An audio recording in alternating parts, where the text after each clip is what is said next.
की त्याला केंद्रित करून आता महाराष्ट्रात तुम्हाला माहितीच असेल की तो एक भोंदूबाबा निघाला, अशोक खरात त्याचं नाव.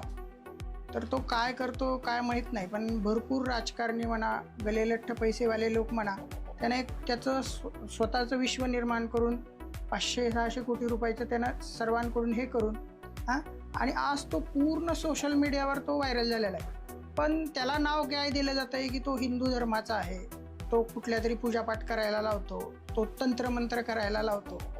म्हणजे डोळे बंद करून काही लोक त्याच्यावर विश्वास ठेवत आहेत आणि त्यामुळे काय होतं आहे, समाजातील इतर लोकांचा जो आहे त्याच्यामुळं बदनाम होत आहे. तर हे कितपत योग्य आहे की लोकांनी सुद्धा अशा लोकांना ओळखलं पाहिजे. सत्सत विवेक बुद्धी जागृत ठेवली पाहिजे. आमच्याकडे मंत्रे तीर्थे द्विजे देवे देवज्ञे भेषजे गुरु यादृशी भावना यस्य सिद्धिर्भवती तादृशी असा श्लोक आलाय.